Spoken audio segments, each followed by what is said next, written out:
এবারে 20 জনকে পুরস্কার দেওয়া হচ্ছে। 1 নম্বরে আছেন বেগম খালেদা জিয়া, মরণোত্তর, স্বাধীনতা, গণতন্ত্র ও নারী শিক্ষা সহ দেশ গঠনের সার্বিক অবদানের জন্য। দেশ গঠনের সার্বিক অবদানের জন্য সাবেক প্রধানমন্ত্রী বেগম খালেদা জিয়া সহ 20 জনকে এবছর স্বাধীনতা পুরস্কার দেওয়ার সিদ্ধান্ত নিয়েছে সরকার। বৃহস্পতিবার মন্ত্রিপরিষদ সচিব নাসিমুল গনি এ তথ্য জানিয়েছেন। তিনি বলেন, মন্ত্রিসভায় 2026 সালের জন্য স্বাধীনতা পুরস্কার জয়ীদের নাম চূড়ান্ত করা হয়েছে। স্বাধীনতা, গণতন্ত্র, নারী শিক্ষা সহ দেশ গঠনে সার্বিক অবদানের জন্য খালেদা জিয়াকে মরণোত্তর স্বাধীনতা পুরস্কারের জন্য মনোনীত করা হয়।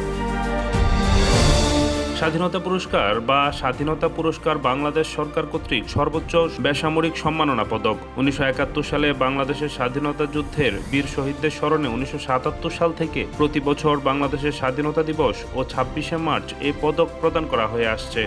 এবারে 20 জনকে পুরস্কার দেওয়া হচ্ছে। 1 নম্বরে আছেন বেগম খালেদা জিয়া, মরণোত্তর, স্বাধীনতা, গণতন্ত্র ও নারী শিক্ষা সহ দেশ গঠনের সার্বিক অবদানের জন্য।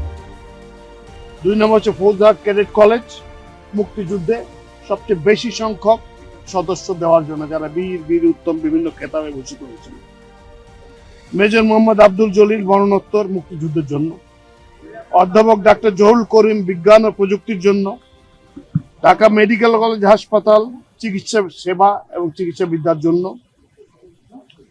এম হানিফ ওরফে হানিফ সংকেত,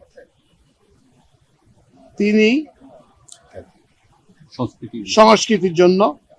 তার আগে হচ্ছে বশির আহমেদ, মরণোত্তর, উনার সংস্কৃতির জন্য, উনার গান খুব পরিচিত, একসময় খুবই পরিচিত ছিল আমাদের।